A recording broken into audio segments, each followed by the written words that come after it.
ప్రభునందు ప్రియులారా,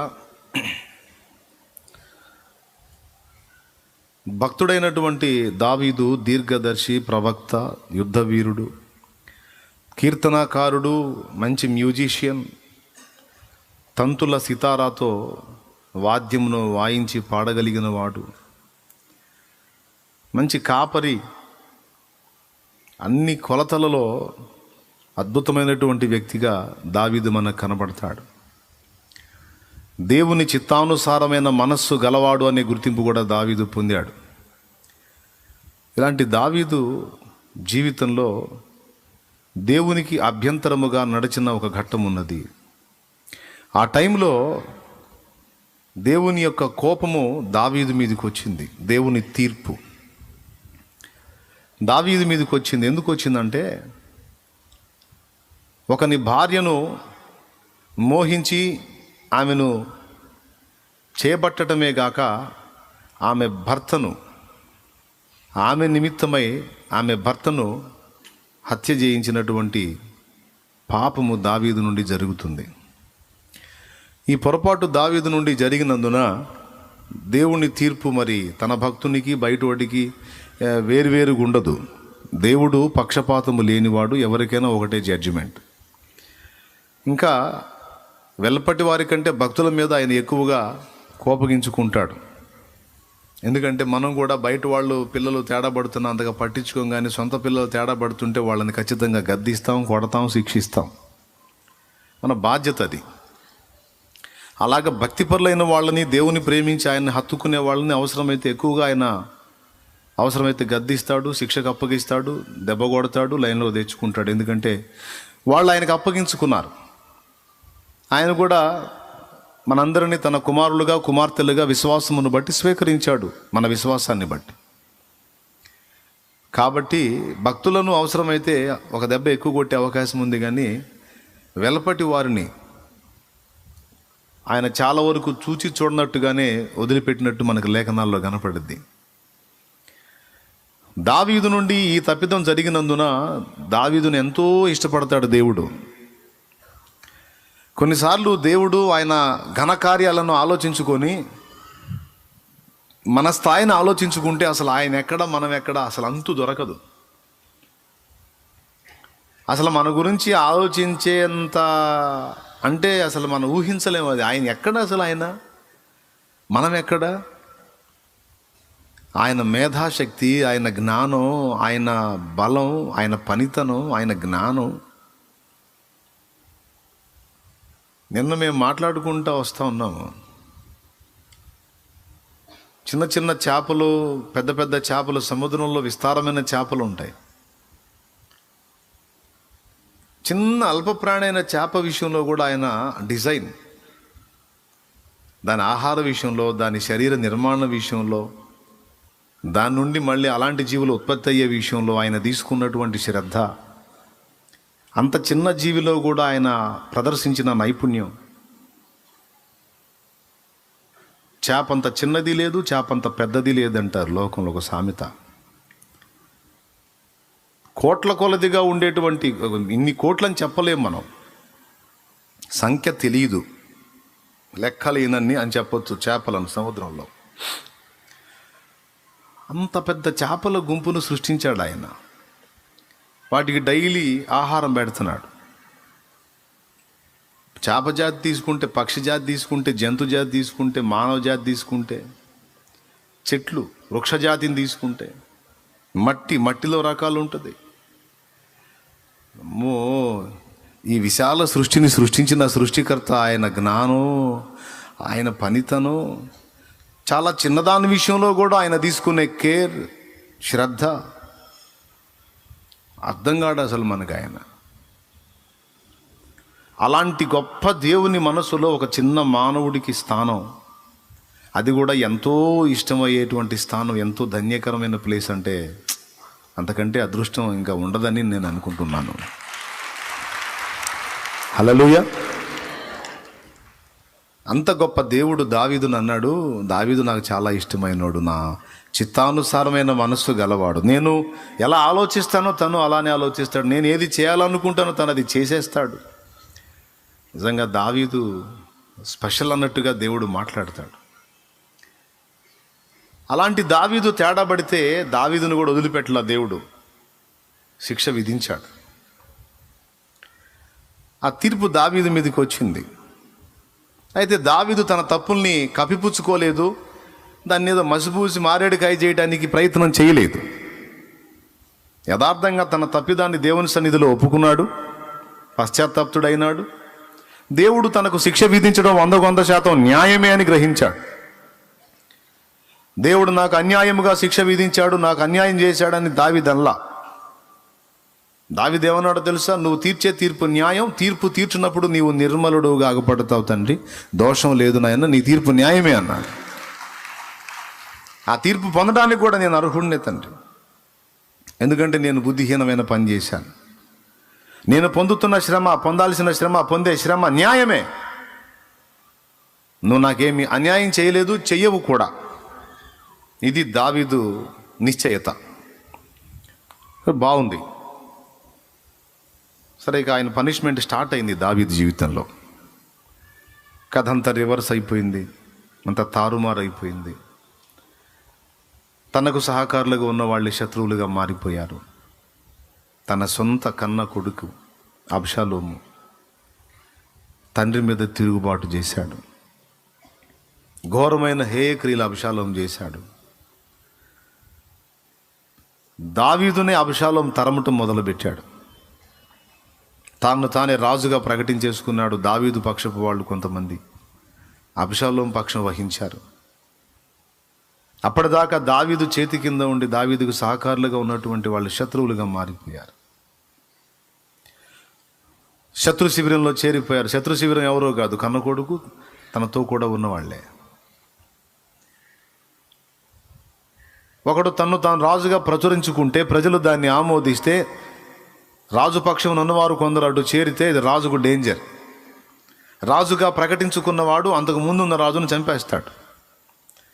శత్రుశేషం రుణశేషం ఉండకూడదంటారు కదా. అందుకని తనకు శత్రువుగా ఉన్నటువంటి వ్యక్తిని బతకనివ్వరు.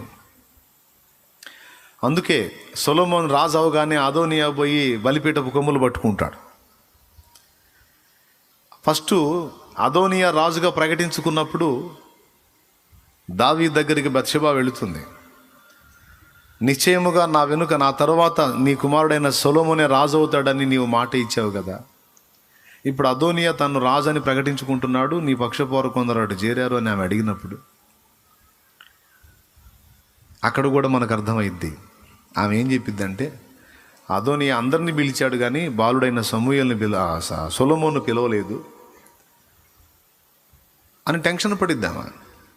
ఎందుకు పిలవలేదు అంటే, అదోనియా ఎవరినైతే పిలవలేదో అతడు రాజు అయిన తర్వాత ఆ వ్యక్తిని చంపుతాడనమాట. అంటే అదోనియా విషయంలో నువ్వు యాక్షన్ తీసుకోకపోతే అతడు నిజంగా సింహాసనం ఎక్కితే నా కుమారుడైన సొలొమోనుకు ప్రాణగండం ఉంది, చంపేస్తాడు. ఎందుకంటే సింహాసనం రేసులో అదోనియాతో పాటు సొలొమోను కూడా ఉన్నాడు కాబట్టి శత్రుశేషం ఉండకూడదన్న నేపథ్యంలో కొట్టేస్తాడు. కాబట్టి ఏంటి నా బిడ్డ సంగతి అని బత్షెబా అడుగుతుంది. ఆమె నాతాను తీసుకుని వెళ్తాడు రాజైన దావీదు దగ్గరికి. ఆయన బహువృద్ధుడై ఉంటాడు. అదొక ఘట్టం. తర్వాత దావీదు తన అధికారం ముద్రనిచ్చి, తనతో కూడా ఉన్న వాళ్ళని ఇచ్చి, తను తిరిగే వాహనాన్ని ఇచ్చి, తన కిరీటాన్ని ఇచ్చి, ఇదిగో బాలుడైన సొలొమోను రాజుగా ప్రకటించండి, నేను చెప్పానని చెప్పండి అని లైన్లో తీసుకొస్తాడు. ఎప్పుడైతే సొలొమోను రాజు అయ్యాడన్న సంగతి అదోనియాకి వినపడిద్దో వాడు వెంటనే దేవాలయంలోకి వెళ్ళిపోయి బలిపీఠపు కొమ్ములు పట్టుకుంటాడు. బలిపీఠపు కొమ్ములు పట్టుకుని చంపకూడదు అన్నది దైవాజ్ఞ. చంపకూడదు. ఒకవేళ వాడు నేరస్తుడైతే అక్కడి నుంచి బయటికి తీసుకొచ్చి హతం చేయాలి, శిక్ష విధించాలి, కానీ అక్కడ హతం చేయకూడదు. పోయి పట్టుకుంటాడు అదోనియా. ఎందుకంటే బతకనివ్వరు. ఈ కారణం చేత అబ్షాలోము రాజుగా డిసైడ్ అయిన తర్వాత ఇక దావీదు అక్కడ ఉండకూడదు, ఎస్కేప్ అయిపోవాలి. అక్కడే ఉన్నాడంటే ఫస్ట్ చంపేది దావీదునే, అంటే తండ్రినే. ఇక దావీదు ఏం చేస్తాడంటే అక్కడ నుంచి తనతో కూడా ఉన్న కొద్ది మందిని తీసుకొని అబ్షాలోము ఇలా తయారయ్యాడని బాధపడుతూ అక్కడ నుంచి వెళ్తాడు.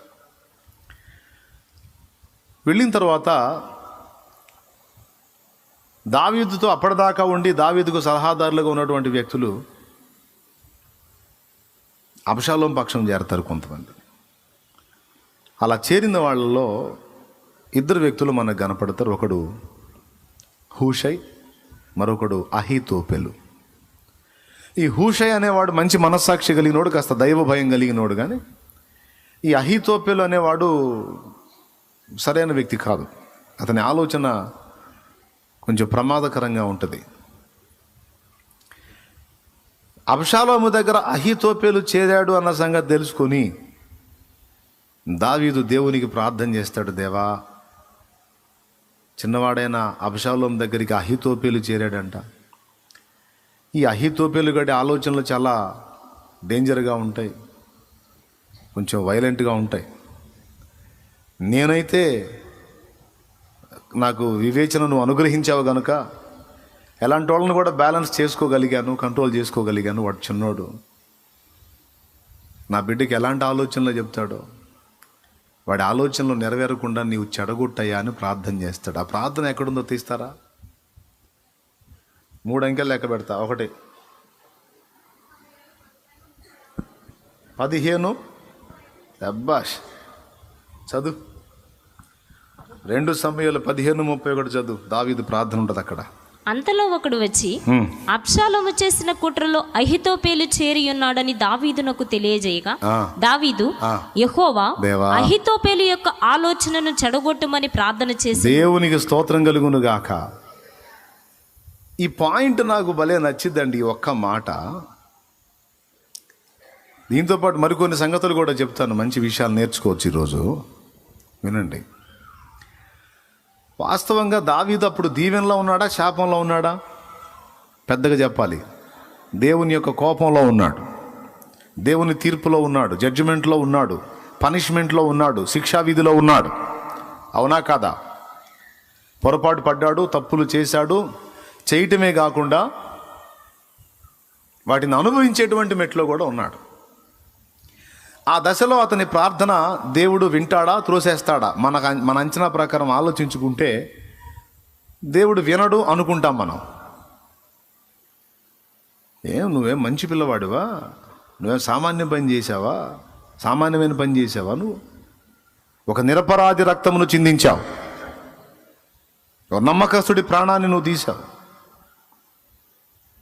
కాబట్టి ఖచ్చితంగా దాని శిక్ష నువ్వు అనుభవిస్తూ ఉన్నావు. ఇప్పుడు మళ్ళీ నువ్వు ప్రార్థన చేస్తే నేను వినేదేంది అని దేవుడు అనలేదు. ఆత్మీయ జీవితంలో కొన్నిసార్లు వైఫల్యాలు మన జీవితంలో ఎదురైనా, అది జీవనోపాధి సంబంధమైన విషయాలు, కొన్నిసార్లు విఫలమవుతాం. ఆ బాధను బట్టి మనం ప్రార్థన చేస్తాం, దేవుడు వింటాడు. కొన్నిసార్లు మనకున్న ఇతరత్ర సమస్యల కోసం దేవునికి విజ్ఞాపన చేస్తాం, తీసుకుంటాడు. కానీ దేవునితో నడిచే నడక విషయంలోనే మనం అడుగులు జారినప్పుడు మనకు అనిపిస్తుంది, అడుగులు జారాను, తొట్రుపడ్డాను, త్రోవ తప్పాను, బలహీనపడ్డాను. ఇప్పుడు దేవుడు నన్ను ఒప్పుకోడు, పైగా నన్ను శిక్షించడానికి దేవుడు ఇష్టపడతాడు కనుక ఇప్పుడు నా ప్రార్థన వింటాడంటావా అనే ధర్మ సందేహం సహజంగా భక్తిపరులైన వాళ్ళకి కలుగుతుంది. అలా ఆలోచించేటువంటి వాళ్ళందరికీ కూడా ఇక్కడ దావీదు ప్రార్థన ఒక అద్భుతమైనటువంటి సాక్ష్యంగా ఉంది. దావీదు మనస్సాక్షి లేదా దావీదుకి? నేను ఇంత చెడిపోయినోడిని మళ్ళీ నేను దేవుడికి ప్రార్థన చేస్తే దేవుడు ఎట్ట వింటాడు అని అనుకోవద్దు. అసలు ఏమీ లేదు. అబ్షాలోము దగ్గర అహీతోపెలు చేరాడు అన్న సంగతి తెలుసుకుని, దేవా అహీతోపెలు ఆలోచనలు జడగొట్టు తండ్రి అని. ఎలా వింటాడయ్యా నీ ప్రార్థన అంటే ఆయన వింటాడు. సరే, ఎలా వింటాడు? నువ్వు చెడ్డవాడివైతే ఎలా వింటాడయ్యా ఆయన వింటాడు. అరే ఎలా ఎలా ఎలా చెప్తాను అంటే, లేదు వింటాడు. నేను చెడిపోయినోడినే, నేను చెడ్డోడినే, నేను బలహీనుడినే, నేను అనర్హుడినే, అయోగ్యుడినే. ఆయన సత్యవంతుడు, ఆయన నీతిమంతుడు, ఆయన తీర్పుల న్యాయం. నేను తప్పు చేశాను, ఆయన శిక్ష విధించాడు, నేను అనుభవిస్తున్నా. నేను కప్పుకోలా, ఆయన ముందుకెళ్ళి ఒప్పుకున్నా. తేడా పడ్డాను, ఒప్పుకున్నాను, క్షమాపణ కోరుకున్నాను, దిద్దుకున్నాను. ఇంకెప్పుడు అలాంటి పని నేను చేయకూడదని నిర్ణయించుకున్నాను. ఆయన నాకు అనుమతించిన శిక్షను సంతోషంగా నేను స్వీకరిస్తున్నాను. ఆయన మీద సనగలేదు, గొడగలేదు. నా మనసు ఏందో ఆయనకి తెలుసు. స్తోత్రం. నా మనసు ఏందో ఆయనకి తెలుసు కనుక నా ప్రార్థన దేవుడు వింటాడు. అనర్హుల ప్రార్థన ఆలకించే దేవుడు, విఫలుల విజ్ఞాపనకు చెవియొగ్గిన దేవుడుగా అక్కడ మన దేవుడు కనపడుతున్నాడండి. తపమున తలచిన నిన్నే గదా, జపమున కొలచిన నిన్నే గదా, తపమున తలచిన నిన్నే గదా, జపమున కొలచిన నిన్నే గదా, విఫలులు చేసిన విజ్ఞాపనలకు, విఫలులు చేసిన విజ్ఞాపనలకు సఫలత నీవే కదా. సిల్వధరా, పాపహరా, శాంతికరా, హే ప్రభు యేసు, హే ప్రభు యేసు, హే ప్రభు దేవసుతా. సిల్వధరా, పాపహరా, శాంతికరా, హే ప్రభు యేసు, హే ప్రభు యేసు. హల్లెలూయా. భలే మాట కదా. తపమున తలచిన నిన్నే కదా, జపమున గొలచిన నిన్నే కదా, విఫలులు చేసిన, విఫలులు అంటే ఎవరో తెలుసా? పాస్ అయినోళ్ళు కాదు, ఫెయిల్ అయినోళ్ళు. గెలిచినోడు కాదు, ఓడిపోయినోడు. మంచోడు కాదు, తేడా పడ్డోడు, విఫలుడు. నా వివాహ జీవితంలో విఫలమైపోయానండి. ఎందుకయ్యావు నాయన? ఒక రాక్షసిని చేసుకున్నాను.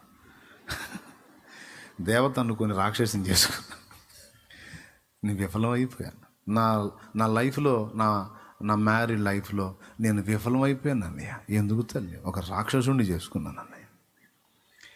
ఓహో, నా బిజినెస్లో విఫలమైపోయాను, నా జాబ్లో నా చదువులో విఫలమైపోయాను అని, లైఫ్లో నేను విఫలమైపోయానని, అట్లా అన్ని విఫలాల గురించి మాట్లాడుకుంటారు కొంతమంది. కొంతమంది భక్తిలో విఫలమైపోయాను అనుకుంటారు, దేవుని సరళత నుండి తప్పిపోయాను, నీతి ప్రవర్తనలో తప్పిపోయాను, క్రీస్తు యేసునందలి సద్భక్తిలో నేను తప్పిపోయాను, నేను విఫలమైపోయాను అయ్యో అని తమ వైఫల్యమును గురించి చింతించే వాళ్ళకి ఇక్కడ ఈ వచనం కొంత స్వాంతన కలగటానికి దోహదపడుతుంది. దేవునికి స్తోత్రం. హల్లెలూయా. అంటే ఏం కనపడుతుందో తెలుసా? ఓ విఫలమయ్యావా, అయినా సరే నీ విజ్ఞాపనకు నేను చెవిగుతాను. ఎందుకంటే సరళత నుండి తప్పిపోయానన్న సంగతి నీకు అర్థమైంది, భక్తి నుండి నేను దిగజారానన్న సంగతి నీకు అర్థమైంది. ఆ స్పర్శ నీకుంది చూడు. నాదే తేడా అన్న గ్రహింపు నీకుంది చూడు, నేనే తేడా అన్న గ్రహింపు నీకుంది చూడు. నాకు నచ్చేసేవరా నువ్వు, నీ ప్రార్థన నాకు వినబుద్ధి అవుతుంది అంటాడు ఆయన. ఆయన ముందుకు పోయి నేను కొంచెం పర్వాలేదులే ప్రభా, నేను కొంచెం కరెక్టే ప్రభా అంటే, అట్లయితే తక్కటి ఎక్కాల్సిందే నువ్వు అంటాడు. నువ్వు చాలా మంచి అంటున్నావు కదా, నీ మంచి రంగిందో నేను తేల్చాలంటాడు.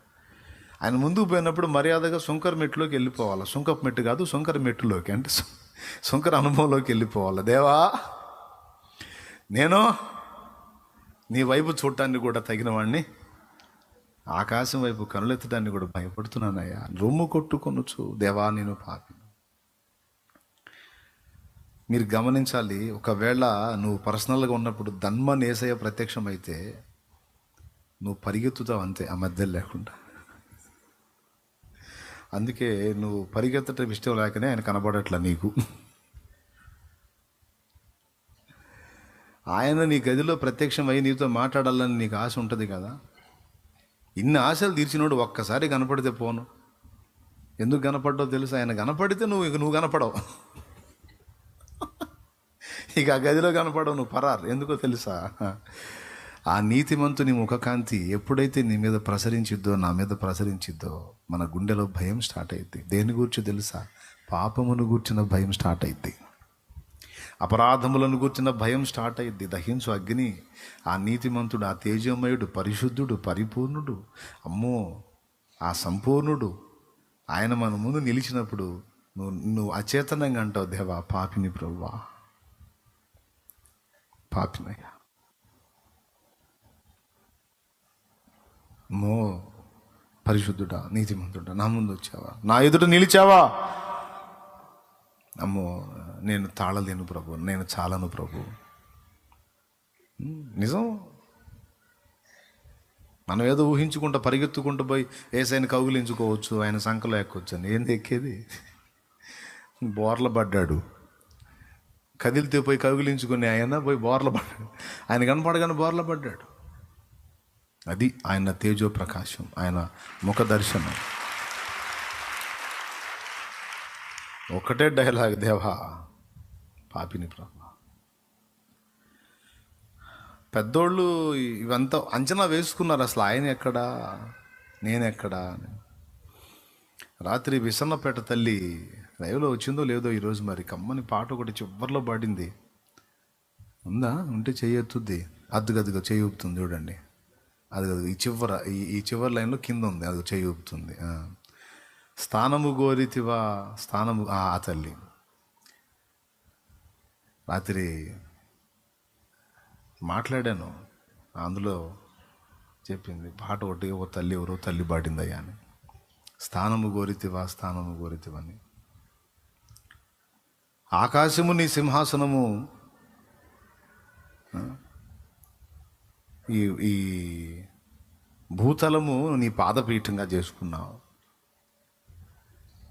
నివాసంగా ఉండడానికి ఒక స్థలం కోరుతున్నావా అయ్యా నువ్వు? ఏమన్నా ఇదేమన్నా ఆలోచించాల్సిన విషయం కదా ఇది. ఏమన్నా ఉందా అసలు? ఏమన్నా అన్నట్టుగా భక్తుడు అభివర్ణిస్తున్నాడు దేవుణ్ణి. అంత పెద్ద ఆకాశాన్ని సింహాసనంగా చేసుకొని ఈ భూమండలం మొత్తాన్ని పాదపీఠంగా చేసుకున్న నువ్వు నివాస స్థానమును కోరుతున్నావా దేవా? ఏమిటయ్యా, సాధ్యం ఎట్లా అవుతుంది? సొలొమోను ప్రార్థనని భక్తుడు పాటలో పలుకుతున్నాడు. దేవా ఆకాశ మహాకాశములు నిన్ను పట్టజాలవు, ఆకాశమును సింహాసనంగా చేసుకుని భూమండలం మొత్తాన్ని చిన్న పీటలా కాలి కింద పెట్టుకున్నాడివి. నీకోసం నేను కట్టను ఉద్దేశించే మందిరము ఏ పాటిది? జస్ట్ ఇది నీకు ఒక ధూపవేదిక తండ్రి అన్నాడు. ఇది నీకు ఒక ధూపవేదికే నాయనా. అమ్మో ఆకాశ మహాకాశాలు పట్టగలుగుతాయా నిన్ను? ఆపగలుగుతాయా నిన్ను? అంత గంభీరుడవే, అంత భయంకరుడవే, అంత పెద్దవాడవే. ఈ మందిరం ఎట్లా జరిపోయిందా నీకు? దేవుని యొక్క స్థాయిని అభివర్ణించి ఆశ్చర్యానికి గురైపోయారు. దేవుణ్ణి అంత సునిశ్చితంగా టచ్ చేశారు. అబ్బా ఎంత ఘనపరిచారు కదా దేవుని. ఇంకొక ఆయన అంటాడు, నా వంటి నరుడొకడు నన్ను ప్రేమించిన ఎడల నా వలన ఫలము గోరు. ఆహా ఏమయ్యా, నీ వంటి పుణ్యునికి నాలాంటి పాపితో కేవలం ఏమి లేక అనుబంధాన్ని కోరుకున్నావు? ఇంత పుణ్యాత్ముడవే, ఇంత పరిశుద్ధుడవే, ఇంత నీతిమంతుడవే, నువ్వు నా కోసం ఇంత చేయటం ఏంటయ్యా? నువ్వు ఏమి లేక నన్ను కోరుకున్నావు? నువ్వు అసలు ఏం కొరతాయి? నువ్వు సిలువెక్కావు, ఏం కరువై ఎక్కావు? నీకేం సమస్య ఉండి ఎక్కావు? నీకేం కొరతలుండి ఎక్కావు? ఏముండి ప్రాణం పెట్టావు? ఆహా నీ వంటి పుణ్యునికి నా వంటి పాపితో కేవలం ఏమి లేక. భలే మాటలు కదా. దేవుడు కనపడితే జరిగేది అదే ఎవరికైనా. తామేంటో అర్థమైపోయిద్ది. హల్లెలూయా. ఒక వ్యక్తికి ఆ స్పర్శ ఉంది అంటే వాళ్ళ లైన్లో ఉన్నట్టు. నేను ఆయనతో నడిచే నడతలో విఫలమయ్యాను, నేను దారి తప్పినట్టున్నాను, కొంచెం దిగజారాను, తేడా పడ్డాను, అనే గ్రహింపు ఒకడికి ఉంటే వానిని దేవుడు ఆమోదిస్తాడు. ఒకడు తేడా పడి కూడా సమర్థించుకుంటా ఉంటాడు, నేను కరెక్టే, నేను కరెక్టే, నేను కరెక్టే. ఏబు గ్రంథం చదవండి మీరు. ఏబు స్వాపంతా అదే, ఫస్ట్ నుంచి చివరి దాకా. ఇక 3వ అధ్యాయం దగ్గర నుంచి మీరు మొదలు పెడితే 40 అధ్యాయాల దాకా ఒకటే గోల, నేను మంచోడు, నేను మంచోడు, నేను మంచోడు, నేను మంచోడు. ఆయన నాకు అన్యాయం చేశాడు, ఆయన నాకు అట్ట చేశాడు, ఆయన నాకు ఇట్ట చేశాడు, ఆయనతో నాకు వ్యాజ్యం కలిగింది, అసలు నేను ఇంత మంచోడిని, నేను దీనుల్ని కరుణించాను, దిక్కులేని వాళ్ళని ఆదరించాను, వృద్ధులకు సాయం చేశాను, దుర్మార్గుల దవడపాళ్ళు విరగొట్టాను, అన్యాయం చేసినోడిని ధన్యాను, అన్యాయం అయిపోయినోడికి న్యాయం చేశాను, అనాథలను ఆదుకున్నాను, నేను పక్కవాడి భార్యను మోహించలేదు, ఎవడి సొమ్ము ఆపేక్షించలేదు, నేను అసలు ఎంత మంచోడిని, రాజులాగా పోతా నేను ఆయన సన్నిధికి, తల ఎత్తుకొని పోతా, తల దించుకొని కాదు, అసలు నేను ఇంత అన్నాడు. 40 అధ్యాయాలు అయిపోయి ఇక 41, 42లోకి వచ్చేసరికి నేనేదో పెద్ద జ్ఞానవంతుడిలాగా అన్నీ తెలిసినట్టు నా శక్తికి మించిన సంగతులను గూర్చి నేను మాట్లాడి తిని, నిన్ను గూర్చిన వార్త ఒకప్పుడు వింటిని, ఇప్పుడు నిన్ను కన్నులారా చూచుచుంటిని. అయ్యో ఇప్పుడు నువ్వు నాకు కనపడ్డావు, నాకు కనపడినందున నా బతికేందో నాకు అర్థమైపోయింది. అయ్యో ఇప్పుడు నేను ధూళిలోను బూడిదలోను పడి పశ్చాత్తాపడుతున్నాను అన్నాడు. అంటే దేవుని స్వరం వినబడినంత వరకు తను తాను సమర్థించుకుంటున్నాడు. ఎప్పుడైతే ఆయన ప్రత్యక్షత కలిగి ముఖాముఖి చూసి ఇక ఆయన ఎదుర్కొన్నాడో అప్పుడు ఇక ఈయన బతుకు ఈయన కనపడింది. అప్పుడు ఈయన వైఫల్యాలు ఈయనకు అప్పుడు కనపడ్డాయి. అప్పటిదాకా కాళ్ళు ఎగరేసాడు. ఏంది రా తేల్చుకుందాందా, మన ఇద్దరికి వ్యాజ్యం, ఎందుకు నాకు ఇట్ట చేశావు నువ్వు, ఎందుకు నాకు ఇంత అన్యాయం చేశావు నువ్వు, చెప్పు మరి, నా దగ్గర తప్పు చూపించును, నేను ఎంత నీతిగా బతికాను, ఎంత నిజాయితీగా బతికాను, ఎందుకు చేశావు నన్ను, అన్నీ కోల్పోయాను. ఇప్పుడు నా పిల్లల్ని ఎందుకు తీసుకున్నావు, అసలు నువ్వు 10 మంది పిల్లల్ని ఒక్కసారి చంపుతావా, అంత దుర్మార్గుండా నేను, ఏం చేశాను, ఎందుకు చేశావు?